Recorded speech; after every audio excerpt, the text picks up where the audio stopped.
menyanyikan lagu Indonesia Raya dan March Unesa.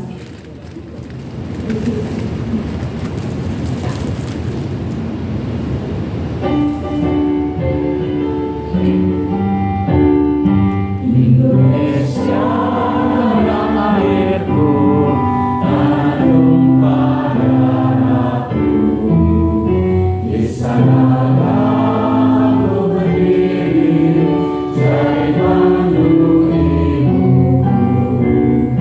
Indonesia kebangsaanku, bangsa yang tak lain. Marilah kita berseru, Indonesia bersatu. Hiduplah negaraku, hiduplah negeriku, bangsaku, rakyatku semuanya.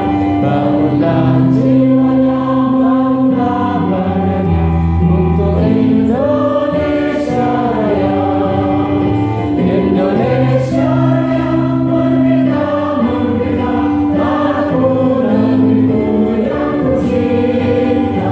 Indonesia yang merdeka, merdeka, hiduplah Indonesia Raya. Indonesia yang merdeka, merdeka, tanahku, negeriku yang ku cinta. Indonesia yang merdeka, merdeka, hiduplah Indonesia Raya.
Hadirin silakan duduk kembali.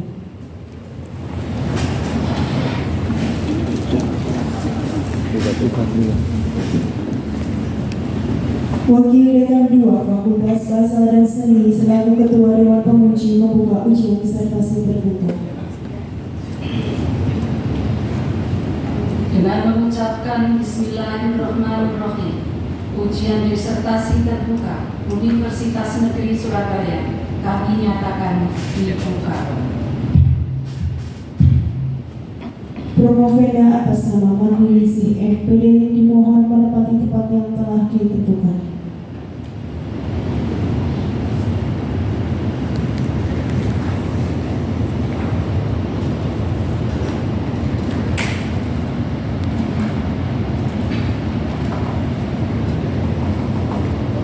Saudara Promovenda, apakah hari ini Anda siap? Anda sehat? Sehat.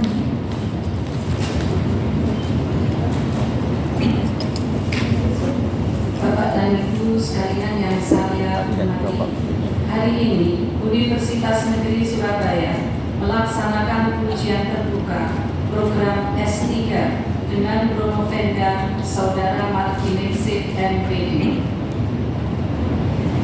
Dengan ini kami perkenalkan Dewan Penguji dengan susunan sebagai berikut. Pemuji, saya sendiri Wakil Dekan 2 Fakultas Bahasa dan Seni Universitas Negeri Surabaya. Adapun anggota pemuji, yang pertama Profesor Dr. Kundan Sadono M.Hum selaku pemuji eksternal dari UNS. Selamat siang, Prof.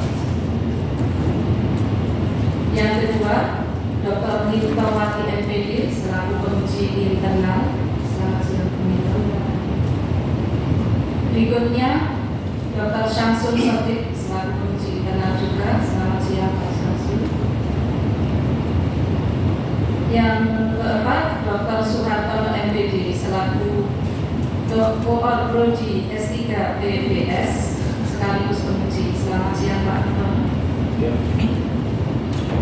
Berikutnya ada Dr. Budi Nuryanto Yohanes MPD selaku pemuji internal dan co-promotor. Selamat siang, Pak Budi. Yang berikutnya Profesor Dr. Kristiani M.Hum selaku promotor sekaligus pemuji untuk hari ini atas Saudara Romo Vega. Selamat siang, Pak. Saudara Romo Vega Mardini CMPD, Saudara kami beri waktu untuk memaparkan pokok-pokok disertasi Anda maksimal 15 menit. Apakah Anda siap? Siap, Bu. Silakan. Terima kasih.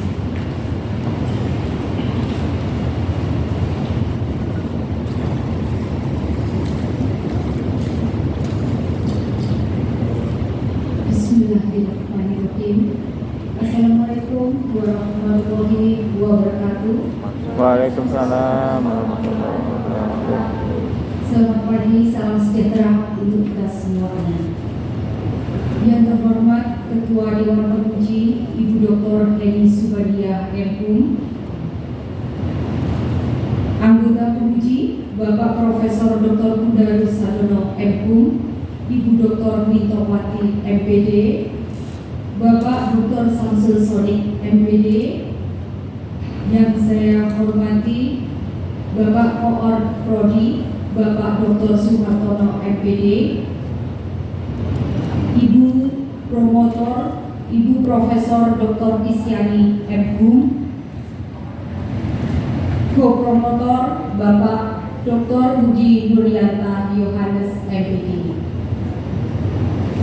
Yang saya hormati pula Koordinator Formalwa Dirjen Dikti Ristek Bapak Sukino MPD, pangapunten mohon izin mengikuti via daring.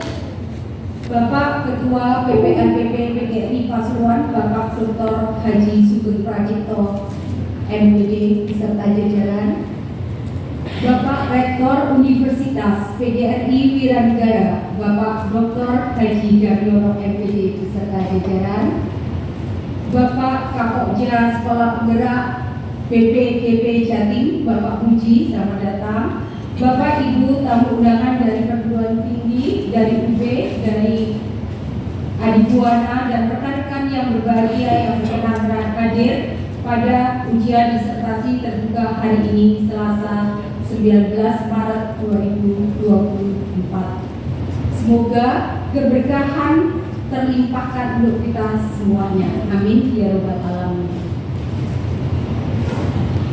Bapak Ibu Dewan Pemuji yang saya muliakan, atas izin Ketua Dewan Pemuji, perkenankan saya pada kesempatan ini menyampaikan paparan pelaporan pertanggungjawaban akademis tentang hasil penelitian dan penulisan disertasi pada hari ini Selasa 19 Maret 2024 dengan judul Tanda Kompetitif dalam Wacana Kontestasi Pemilihan Presiden Indonesia. Slide pertama, latar belakang. Terima kasih. Latar belakang penelitian ini, setiap capres akan menyampaikan visi misi dalam debat dengan simbol yang berlapis-lapis secara simbolik, terlebih berlapis-lapis dari segi maknanya. Yang kedua, lapisan itu baik simbol maupun maknanya perlu dikaji secara objektif. Pengkajian secara berlapis itu perlu dilakukan dengan transdisipliner sesuai dengan klasifikasi lapisan simbol maupun lapisan makna. Pragma hipersemiotika adalah suatu teori transdisipliner yang dapat menjelaskan baik simbol maupun makna simbol serta daya dari simbol itu. Berdasarkan latar belakang itu, maka muncullah dan terlihatlah gap dari penelitian-penelitian terdahulu. Yang nampak di situ yaitu gap penelitian yang dilakukan oleh Stianinse dan Rahadi dengan kajian pragmatis kritis, memberi catatan berbagai makna pragmatis dalam argumen yang dipakai oleh calon presiden dan wakil presiden. Dalam penelitian ini menggunakan kajian pragmatis kritis. Sedangkan dalam penelitian yang saya lakukan menggunakan pragma hipersemiotika lebih dari penelitian pragmatis karena tidak hanya simbol-simbol verbal tetapi perlu yang hyper. Di dalam debat, di dalam kontestasi tidak cukup kita bisa memaknai simbol saja yang nampak, tetapi perlu kita kupas lapisan-lapisan makna tersebut. Maka dari itu di sini perlu yang hiper. Fokus penelitian satu yaitu persaingan simbol verbal, 2. Pengungkapan konsep tanda kompetitif, 3. Daya persuasi tanda kompetitif. Next. Tujuan penelitian: menemukan persaingan simbol verbal dengan mendeskripsikan struktur lingual dalam wacana kontestasi pemilihan presiden Indonesia tahun 2019. 2. Menentukan pengungkapan konsep tanda kompetitif dengan mendeskripsikan oposisi makna dalam wacana kontestasi pemilihan presiden Indonesia tahun 2019. 3. Menemukan daya persuasi tanda kompetitif dengan mendeskripsikan tidak tutur dalam wacana kontestasi pemilihan presiden Indonesia tahun 2019. Next. Tanda kompetitif, definisi operasional yaitu simbol verbal yang bersaing untuk mengungkapkan konsep yang sama oleh dua penutur yang mempersuasi penutur untuk memilih dirinya dalam kontestasi pemilihan presiden Indonesia tahun 2019. Persaingan simbol verbal, kompetisi simbol verbal untuk mengungkapkan konsep yang sama oleh dua penutur yang bermotif ilustrasi sama dan diharapkan berefek perlokusi lebih dari lawan tuturnya untuk memilih dirinya dalam kontestasi pemilihan presiden Indonesia. 3. Pengungkapan konsep simbol verbal yang menggambarkan berbagai fenomena yang sama yang memiliki fakta kemiripan dan perbedaan yang secara segmental tuturan itu berbeda dengan namun bermotif ilustrasi sama. 4. Daya persuasi, kekuatan pesan atau makna tersirat yang terkandung di balik ujaran verbal yang dituturkan oleh dua penutur untuk mempersuasi penutur yang diharapkan berefek perlokusi lebih dari lawan tuturnya untuk memilih dirinya dalam kontestasi pemilihan presiden. Next.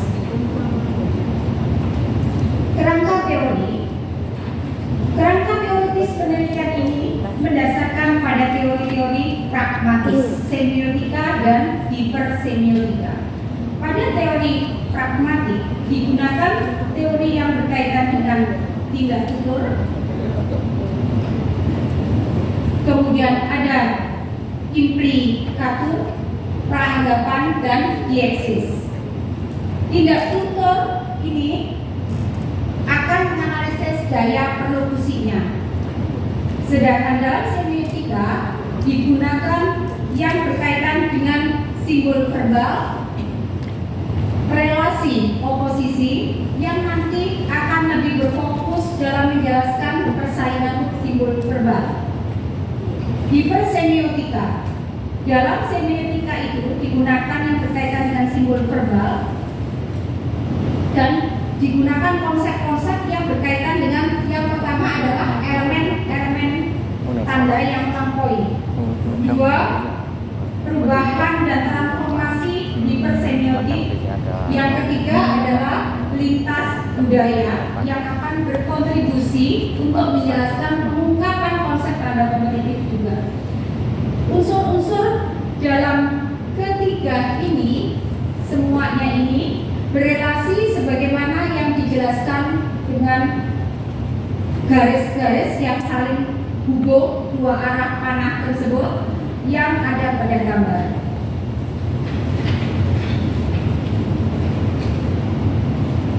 Next, metode penelitian. Jenis penelitian ini kualitatif deskriptif, sumber data dari rekaman debat Pilpres di YouTube.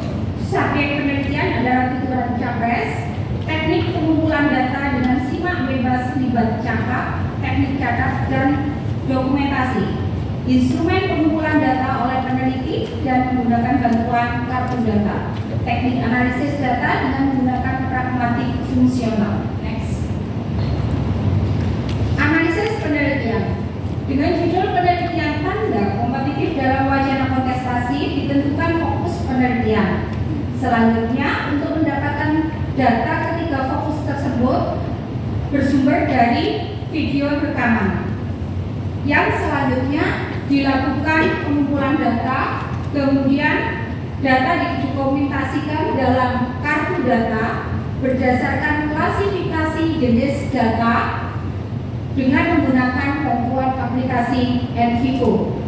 Untuk menemukan hasil penelitian ketiga fokus tersebut menggunakan konsep dan teori pragma hipersemiotika. Teknik analisis data menggunakan pragmatik fungsional yang meliputi ini yang pertama, deskripsi keseluruhan konteks. Kedua, pencarian elemen-elemen yang bisa dipertukarkan. Ketiga, pencarian akan tempat berhubungnya elemen-elemen. 4. Identifikasi suatu pola. 5. Penemuan perbedaan. Dan yang terakhir, penyimpulan hasil penelitian. Yang akhirnya temuan penelitian dari 3 fokus ini, fokus penelitian ini menghasilkan temuan yang gitu. Next.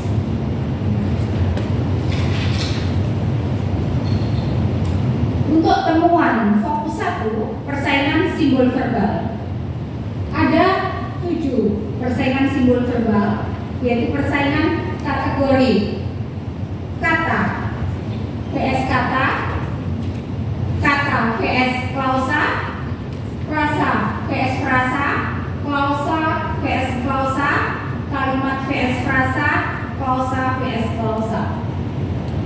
Dari temuan tersebut dapat dikemukakan bahwa klausa vs klausa ini merupakan yang bersaing, bentuk simbol verbal yang bersaing untuk merancang argumen yang kompleks atau memberikan penekanan pada poin tertentu. Struktur klausa dapat memberikan nuansa yang berbeda dalam menyampaikan gagasan dan pandangan sehingga menciptakan jaringan konsep yang lebih luas yang mengarah pada pemahaman yang lebih kontekstual. Temuan 2, next. Pengungkapan konsep tanda kompetitif. Ditemukan 3 relasi oposisi yang digunakan capres dalam pengungkapan konsep tanda kompetitif, antara lain yaitu pengungkapan kontraris, pengungkapan subaltern, dan pengungkapan konsep kontradiktoris. Berdasarkan temuan penelitian ini menunjukkan bahwa pilihan penggunaan relasi oposisi kontradiktoris ini dan subaltern lebih dominan digunakan oleh capres 01 dan 02. Hal ini dapat diartikan sebagai upaya untuk menjaga keseimbangan praktis dan normatif dalam pengungkapan konsep sehingga tidak bisa ditafsirkan dikotomi seperti ditolak atau diterima secara keseluruhan. Kedua relasi tersebut dapat digunakan untuk menciptakan pemahaman yang lebih mendalam dan kompleks terhadap tanda kompetitif yang disampaikan. Temuan 3, next.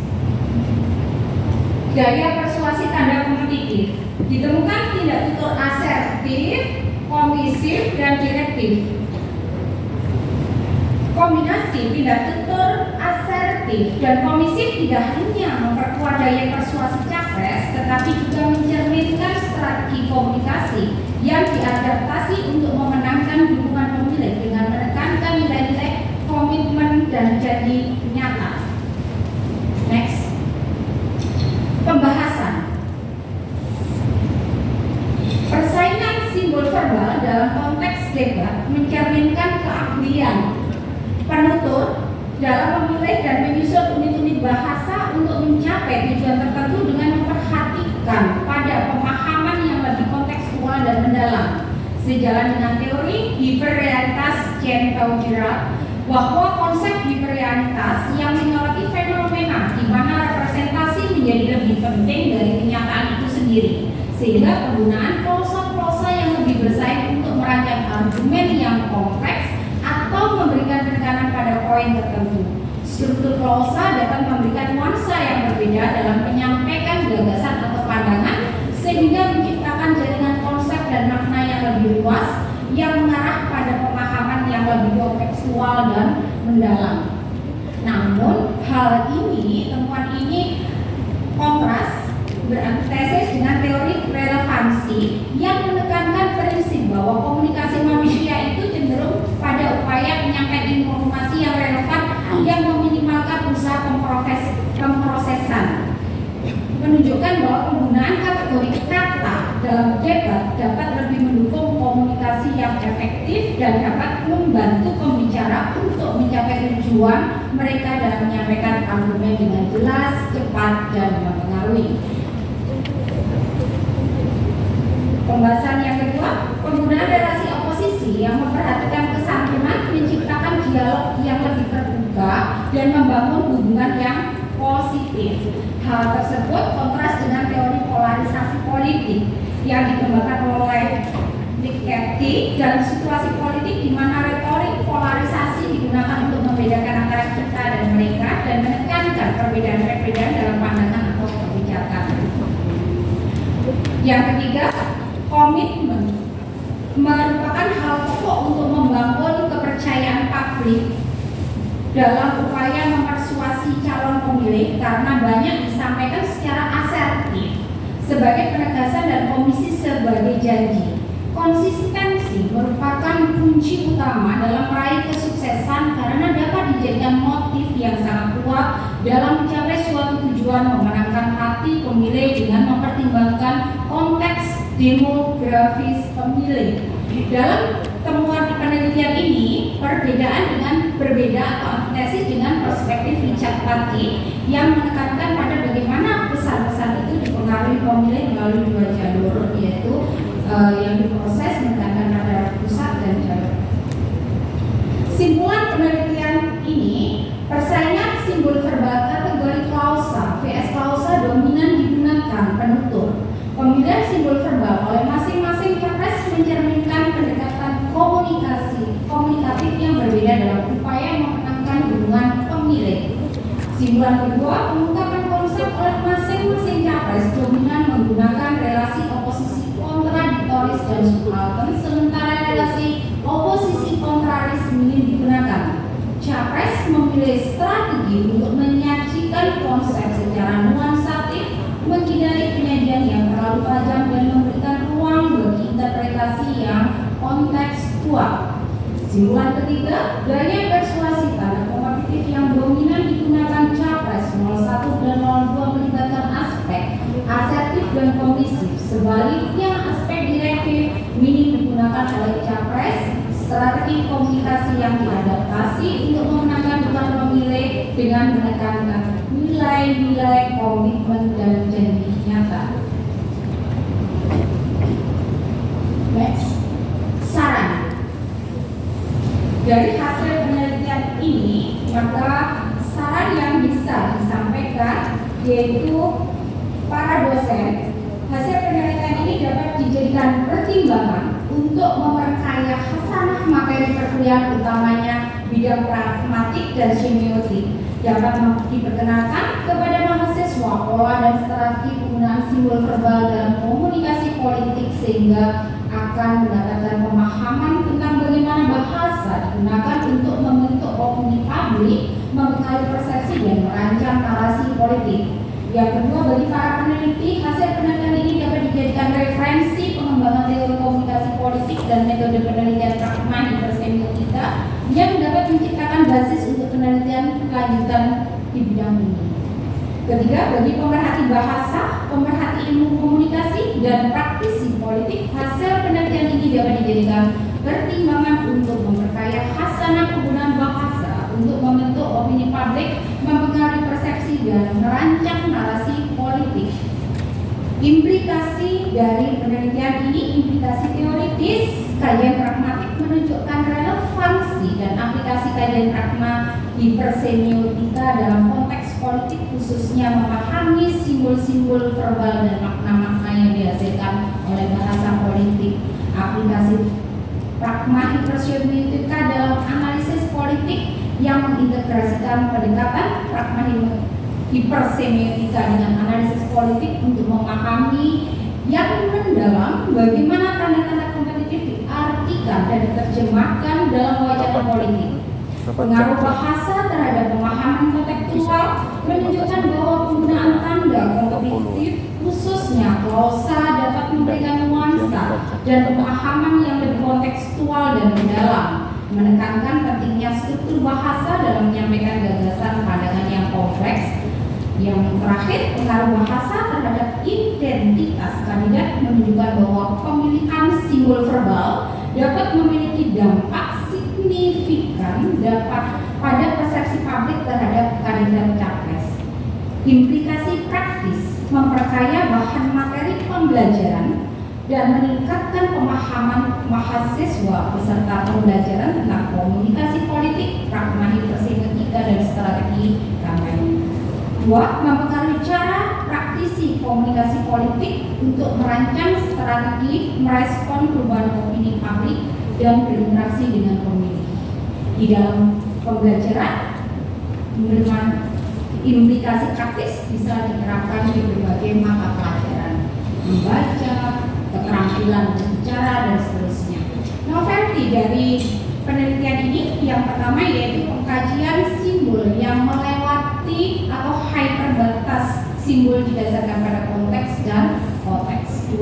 Mengembangkan kerangka konseptual dalam konteks kerangka konseptual pragma hipersemiotika yang diaplikasikan pada analisis tanda kompetitif dalam wacana kontestasi. Demikianlah beberapa paparan yang dapat Promovenda sampaikan dalam sidang promosi doktor pada kesempatan ini. Selanjutnya, sebelum Promovenda serahkan kembali kepada ketua sidang, Promovenda ingin mengakhiri laporan ini dengan sedikit pantun. Mohon izin Promovenda, Ibu Ketua Sidang, ada satu pantun.